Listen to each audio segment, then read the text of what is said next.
2025년까지 현대차그룹이 투자하는 돈은 얼마나 될까요? 최근에 미국에 13조 원을 투자한다는 내용만 너무 부각되고 있어서 국내 투자 내용도 알려드렸죠. 국내에는 무려 63조 원을 투자한다는 계획을 밝혔고 한국이랑 미국만 합쳐서 총 76조 원을 투자하겠다고 합니다. 그러면 일자리는 얼마나 창출될까요? 바이든 대통령이 강조한 것이기도 하죠. 미국에서 일자리를 많이 창출해주고 미국 내의 산업 부흥을 이끌어줘서 고맙다는 말을 했잖아요. 국내도 마찬가지입니다. 사무연구직 분야만 4만 6천 개, 그중 3만 명은 현대차가 직접 고용하겠다고 밝혔습니다. 투자 계획을 세부적으로 보면 전기차랑 PBV 같은 미래차 산업뿐 아니라 인프라 확보, 친환경 에너지 원천 기술, 예를 들면 수소 에너지 생산부터 저장, 운반, 충전에 이르는 모든 걸 현대차가 개발하겠다고 밝혔고요. 사회 전반 서비스와 연관되어 있는 로보틱스 분야, 기존 공장 재정비 이런 것도 포함되어 있습니다. 진짜 이런 건 칭찬하고 응원해줘야 합니다. 국가 발전에 도움이 되는 것들이면서 그룹 차원으로는 위상도 높일 수 있는 것들이라 응원으로도 모자라죠. 최근에 이 내용을 찾아보면서 다른 국산차 브랜드의 계획도 좀 찾아봤거든요. 그런데 이걸 보면서 절대 안 사줬으면 하는 브랜드가 하나 있었습니다. 순서대로 살펴보겠습니다.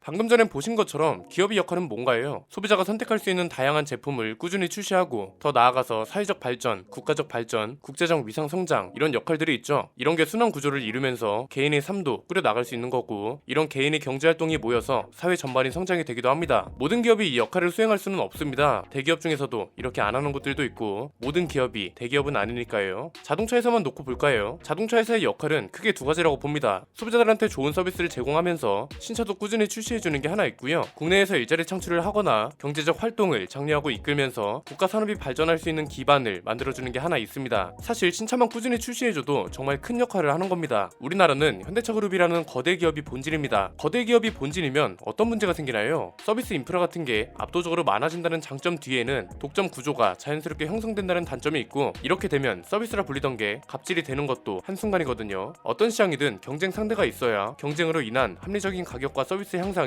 소비자한테 이득으로 돌아갑니다. 신차만 잘 출시해줘도 거대 기업을 견제해주는 역할을 하니까 괜찮은 회사구나 이렇게 칭찬을 해줘도 된다는 거죠. 그래서 수입차 중에는 벤츠랑 BMW가 점유율을 싹쓸이 하고 있는 것이기도 하고요. 지금 국산차 브랜드로 분류되고 있는 회사들을 볼까요? 현대차그룹은 봤으니까 이번엔 쉐보레를 보겠습니다. 쉐보레가 의외로 신차 계획이 탄탄합니다. 최근에 출시된 볼트 EV는 워밍업이라 보시면 됩니다. 올해 6월에는 이코너스 페이스리프트 모델을 출시할 거라고 합니다. 그리고 아예 2025년까지 신형 전기차 10종을 출시하겠다는 계획도 발표했고 볼트 EV랑 볼트 EUV가 그 시작을 끊었습니다. 이코녹스 EV가 그 다음 타저로 유력하고요. 콜로라도 전동화 모델이나 블레이저 EV도 유력합니다. 한국 GM 차원으로 보면 캐딜락 리릭도 여기에 포함되겠네요. 당장 내년부터는 스파크를 대체한다고 알려진 신형 크로스오버 모델이 한국 창원 공장에서 생산됩니다. 죄다 SUV 아니면 픽업 트럭이라 국내 소비자들 입맛에도 잘 맞을 것 같습니다. 사실 창원 공장에서 생산한다는 것 자체는 크게 주목하고 싶진 않습니다. 그래봤자 차종 하나에 불과하고 최신식 설비를 도입하기 때문에 군산 공장까지 가동되던 시절만큼 일자리 창출이 되는 것도 아니니까요. 쌍용차는 어떨까요? 사실 이쪽은 지금 신차 계획을 발표할 수 있는 환경은 아닙니다. KG그룹하고 한창 인수 절차에 뛰어든 상태고 한국 거래소에도 상장 폐지 결정 기한을 올해 연말까지 미뤄줬으니까 이걸 기회 삼아서 잘 일어서기만 하면 되고요. 문제는 르노코리아입니다. 조금 심하게 말하면 지금 르노코리아 차를 사주는 건 오히려 독이 될 것 같다는 생각입니다. 그렇게 생각하는 이유를 지금부터 설명해 드리겠습니다. 르노삼성이라는 이름을 쓰다가 르노코리아로 이름을 바꿨습니다. 사명은 바꾸면서 로고는 그대로 뒀다는 점이 아쉽다고 말씀드렸는데 로고를 그대로 두는 것까지는 오케이, 좋다 이겁니다. 그런데 신차 계획을 보면 앞으로 한국 시장에서 계속 차를 팔고 싶은 게 맞는 건가 싶습니다. 그냥 소비자 입장에서 한번 볼까요? 르노코리아가 신차 계획을 발표하지 않았다고 말씀드렸잖아요. 그런데 찾아보니까 하긴 했더라고요. 물론 내용이 좀 심각합니다. 2027년까지 신차 3종을 투입하겠다고 합니다. 이게 르노코리아 사장이 직접 얘기한 겁니다. 이것만 봐도 르노코리아 차는 지금부터 안 사주는 게 맞다고 봅니다. 자, 현대차그룹은 매년 신차가 꾸준히 나오고 있고요.